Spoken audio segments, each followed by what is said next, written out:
Joining me now is Delaware Democratic Congresswoman Lisa Blunt Rochester. She's a national campaign co-chair for President Biden's 2024 re-election campaign. Congresswoman, I appreciate you coming on and spending a few minutes with us. Thank you, Chuck. Thank you so much. I understand that the majorities for the Democrats were very narrow when President Biden introduced his bill on immigration. But it went nowhere. And not only did it not go anywhere, the Democratic leads, Pelosi and Schumer, chose not to focus on it, chose not to emphasize it. I understand why. Very hard politically. But I don't know if you can just blame the Republicans for this when Democrats who are in control really never tried. Do you accept that premise from me or not? Well, first of all, I want to start off with the fact that this is a dire situation all around. Mm-hmm. I had an opportunity to go to the Northern Triangle and visit and talk to people and understand that for some, it is about economic opportunity. For some, it is about saving their lives or that of their children. And so I want to start off with that as the foundation of the conversation. I think the other piece to mention is that, immigration reform has been and had been bipartisan. And, there have been these efforts to do something because it is important that it be bipartisan and that it be comprehensive. I had the opportunity as well just to talk to my Republican colleagues about it from I co-chair and started a bipartisan Future of Work caucus. And so this affects not just the economy and the situation of those individuals and families that are coming here, but it also affects our economy as well. Mm-hmm. President Biden, as you know, you mentioned the troops. I think it should be really clear that the intention is to have troops be there in an administrative capacity, not law enforcement, but in an administrative capacity. But it points back to the point that we need comprehensive immigration reform. And unfortunately, what has just been presented by our Republican colleagues does not get us any closer to a real bipartisan agreement to be able to make the impact that we want to make. Is it now time to throw away the word comprehensive? It's pretty clear in this political environment with the way, at the end of the day, look, it's impossible to come out and campaign for moderation.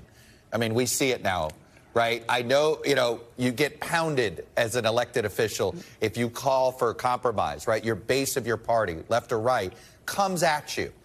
And I feel like that gets in the way of essentially everybody holding hands and jumping off this immigration cliff together.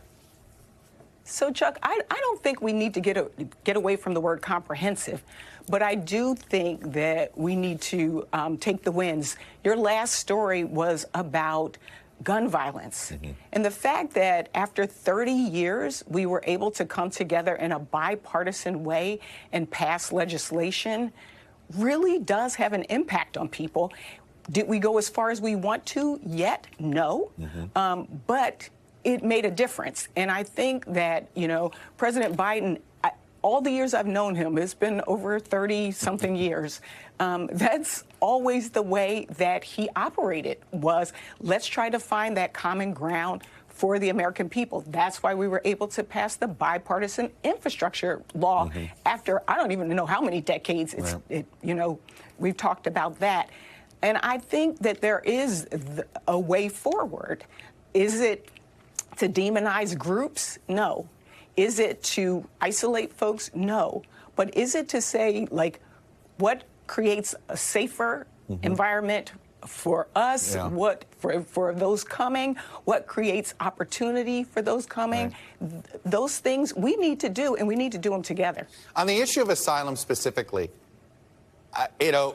in the past, economic pain has not been something that we've granted asylum to. It's usually political issues or fear of safety.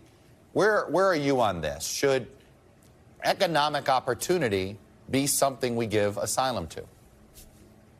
Well, the reality is right now, and I come from my former job, I was Secretary of Labor in Delaware, and I was head of state personnel, and I was also CEO of the Urban League. And so jobs are really important to me. Just unveiled a jobs agenda. for us, we as a country have serious, serious needs for our workforce. Everyone from engineers, I just left a manufacturing plant, from engineers and folks that can work in manufacturing to farm workers. And so it is in our interest to also provide economic opportunity for others as well, because it is a win-win.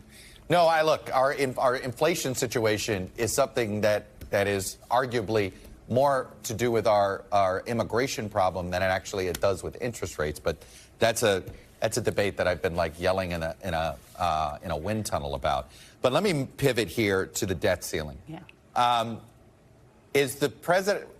Why shouldn't we call the president's meeting with Kevin McCarthy the start of a negotiation? Well, first of all, I want people to remember that the president had Kevin McCarthy in his office and talked to him before the speaker passed his piece of legislation. The president wanted a real serious conversation. What was presented to us in the House was, to me, not a very serious bill. There's a lot of different pieces that went into it to make to have the members that on the Republican side pass it, but we know it wouldn't pass in the Senate, and and the president is now going to have this meeting on May 9th, and I think it's important for people to know he takes this seriously. We take this seriously. We know this is like not pie in the sky. Like, this is people's pensions and Social Security.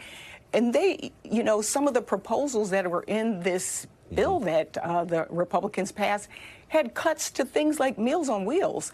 Those are not serious conversation starters. And it's my understanding, first of all, I've been in Congress, so I saw us pass clean debt ceiling bills under President Trump 3 times. Right. President Trump himself even said, you don't negotiate on this. So hopefully the speaker will take President Trump's advice if he doesn't take any of ours. I understand that, but do you accept, look, the voters put Republicans in charge of the House, so they have a say here. And the Senate can't get a bill passed. Very narrowly. I hear you. A Senate bill can't pass the House. I take it that the House bill can't pass the Senate. So at the end of the day, there's going to have to be some negotiating here, correct? And back to the original point that I made, President Biden stands ready to work with folks because he's done it before. But we got to be serious about it. And I think most of us know that the stakes are that high, that this May 9th meeting is going to be important, but also that, the Senate, both Republicans and Democrats, come to the table as well. It's not just the Speaker of the House. Congresswoman Lisa Blunt Rochester from the state of Delaware, also a Biden campaign co-chair. Thank you for coming on, sharing your perspective with us. It was helpful. Appreciate it. Thanks for watching our YouTube channel. Follow today's top stories and breaking news by downloading the NBC News app.